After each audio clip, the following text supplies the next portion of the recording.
We're back again, back at it like a crack addict. Just kidding. Conscious Discipline tapes, series number 2 right here, volume number 2. I do apologize. We're going to start this thing off as we get started here with a quick quote. This one right here is from Frederick Douglass. It is easier to build strong children than to repair broken ones. Let me read that one more time. It is easier to build strong children than to repair broken men. Actually, is what he said. I do apologize. I say it's broken. Well, you guys know I can't read, but you see it. Anyway, this is going to kind of hit home. You know, as I shared with you a little bit, just a slight introduction as far as the brain development and how it takes 25 years for the brain to fully develop. I want you to know that 25 years, look at it as different wires connecting. You know, look at the back of your computer if you got a desktop right now. You see all those wires? You got to make sure that they all make a good connection. And when you beat your kids or abuse your children, or they go through some kind of sexual abuse, or they learn this from their parent, kids model our behavior. Kids model our behavior. Let's just not be so, you know, what's the word I'm looking for? I think oblivious. Hopefully that's the right word I'm using. To think that, you know, kids are not paying attention, because they are. And one of the things that really tickles me sometimes is whenever you have a parent and their child does something cute or something, you know, that they find amusing or whatever it is, they tend to compare themselves to the child. Oh, he's just like his dad. Oh, he's just like me. He's just as cute. And then when the kids do something bad, then you try to beat them out of it. It's like, where the hell are they learning that from? They're learning it from you.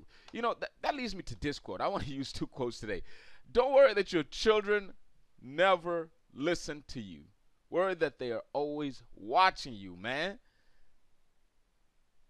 Man, let's get to it, man. I don't want to get too much on the introduction here, but let's get right to it. Let's talk about these core beliefs, these values of conscious discipline. Continue on from the last video. If you haven't watched the conscious discipline volume 1, you want to get back to volume 1 first before we continue on to volume number 2 right here. Anyway, let's keep this thing moving. So one of the core beliefs on the traditional side, the older of thinking is, you know, the thinking in your head that you can make children behave. You know, you can get them to do what you need them to do. You can make them to change. And then, you know, we learn this from our parents, and we end up as adults thinking that we can make people change. You know, we end up in these shitty relationships thinking that, oh, eventually they're going to change. Or, you know, we end up, you know, being that rude kid or that bully that's beating people up. Oh, they're going to give it to me, you know, and these are things that they learned. And it's very reflective on the parent, of course.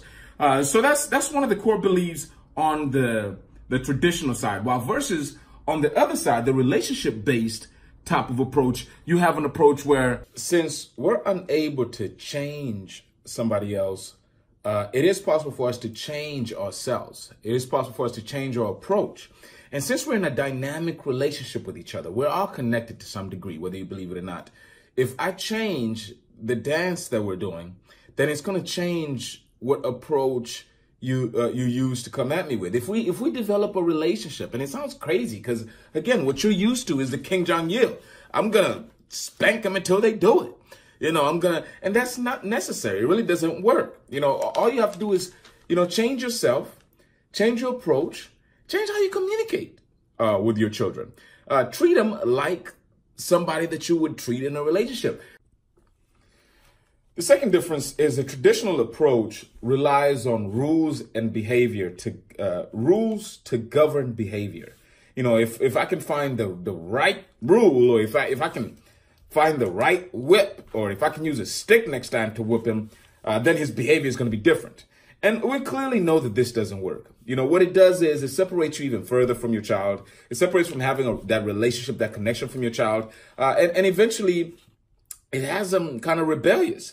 You know, and just let's just be honest. There's enough rules out there in the world, and clearly rules don't work. I mean, look at the prison system. You know, these were just basically children reaching out, in my opinion. And, you know, they had a parent and really didn't respond in the appropriate way. A majority of those cases, if you dissect and look much deeper. So again, the traditional, it relies upon rules and consequences. And when you take a shift to conscious discipline, what it does is conscious disciplines looks at the relationship governs the behavior, not any rules and consequences, the relationship. People, it's kind of one of those things where, you probably heard before, people do business with people they know and like. The same thing. Just look at the relationship that you have with your significant other. Think about the early days, whenever you started dating. I mean, you were at your best. You really wanted to look out for them, to seem like you were concerned. You basically, you looked out for their best interest at all times. So it's not that rules that govern behavior. It's a relationship. A good example to use right now is just this morning, Gabe woke up, and one of the things that Gabe has is not a morning person. So when he woke up this morning, we were kind of in a rush, and Gabe asked Gabby for an apple. And Gabe only eats his apple when there's skin. He doesn't like the skin. So Gabby was rushing, trying to skin it off, and there was a few sections on there that had the skin on there. And Gabby gave it to Gabe, and Gabby was just, saying, Gabe, just eat it or eat around the skin. And, this little small incident could have made it a big deal. What I did is I got up and I skinned it, just the way he wanted it. I gave it to him. And the thing is, it might seem small when you look at it, but that little small incident might ruin his whole day. And if you really think about it, when I say relationships govern behavior, if this was somebody, let's just say, for example, the first date or your first boyfriend or whatever it is, or your mother or your grandma, and your grandma asks for the apples and the grandma did not want the skin on it, then you would do exactly what your grandma said. But we have a tendency to belittle our children. We just think, hey, you're a little 2-year-old little thing. You're not going to eat around it. We just don't think that it's a big deal, but it is a big deal. So it's when you have that shift, when you start treating them as somebody that you have a relationship with, instead of treating them as just one of your soldiers that you're going to order around, then they tend to respond much better, when it comes to behavior, so you don't have to have the rules to govern the behavior. There can be consequences, but there's no rules that govern behavior in the type of relationship that you have when somebody has a relationship with their children, instead of just, what you have with the traditional size, which just relies a lot on rules. So that's the second thing. The third thing. Before I move on to the third thing, I want to expand on this connection thing, man. Just a moment ago, as I was editing this video, Gabe's grandma came to pick him up. And, I had to pause the video, go outside and do all of that. At midnight, my dog, if you don't know, I have a little dog that keeps me busy, wanted to go outside as well. So I took him, I went outside to give Gabe to grandma and also take Midnight out. And as I was chasing Midnight and, following him around to go do his business, Gabe turned around and he said, "Daddy, hugs." And he ran towards me. That's what I mean when I say connection. That's exactly what I'm talking about. And if you can just be honest with yourself, majority of us, if you were raised a traditional way, I'm from Africa. And children were not supposed to be seen or heard the way we were raised. Children was just supposed to breed. I remember when my dad came in the room, you just supposed to disappear. There was no connection. There was no sense of connection. Up to this day, as I'm talking to you right now, as a 29-year-old adult, I cannot remember my dad even saying that I love you. Or my mom. It's really strange. My mom, I know she said it a few times, but it's not like, she doesn't love me or he doesn't love me.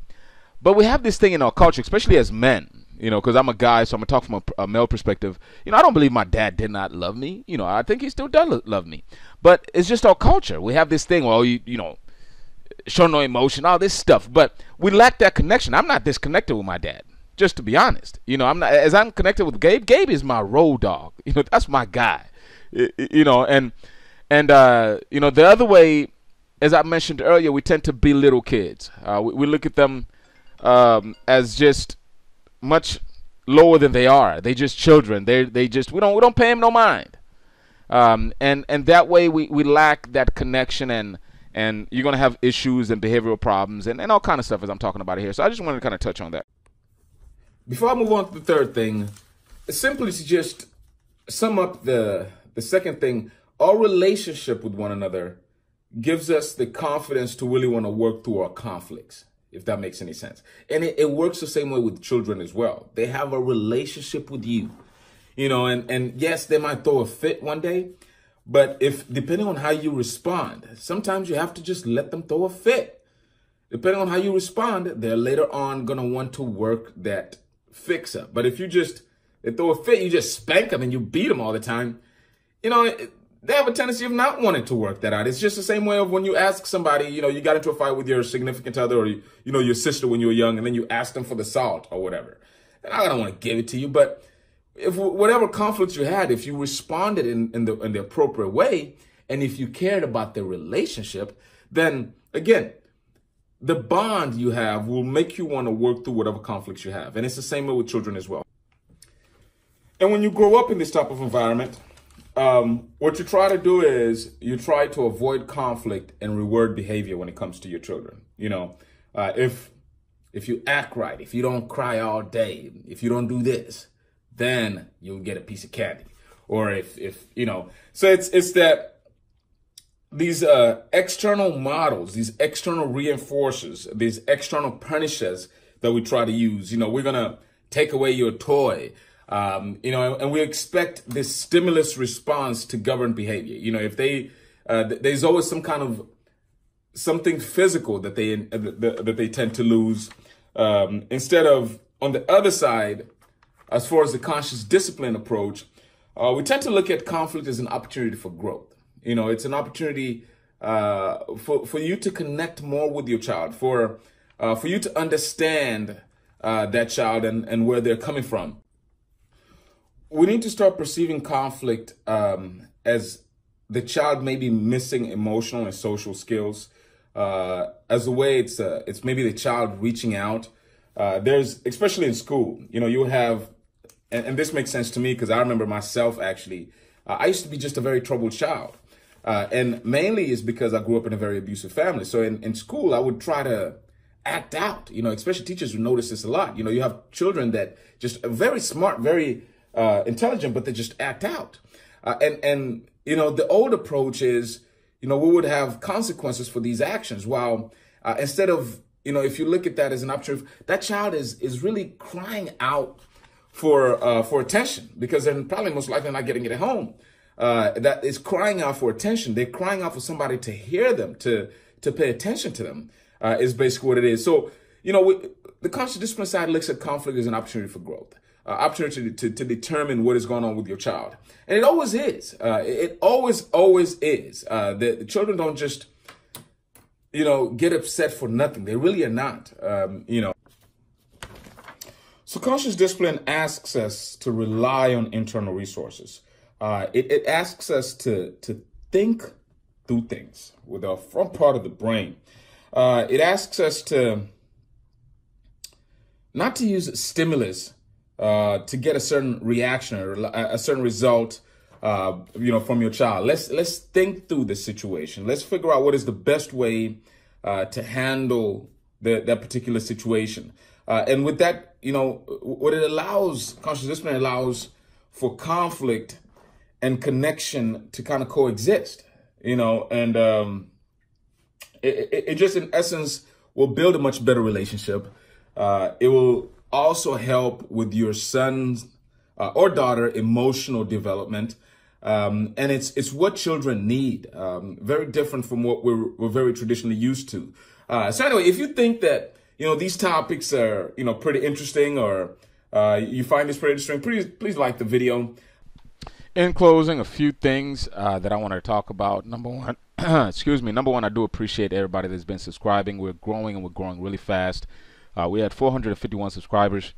So if you haven't subscribed yet, make sure you hit the subscribe button, hit the like button, hit the bell. Make sure you stay up to date with what I'm going to be talking about here. And we're going to continue on this conscious discipline series, as I promised you guys. We're going to also be talking about a lot more other books and a lot more other topics that I learned throughout my journey.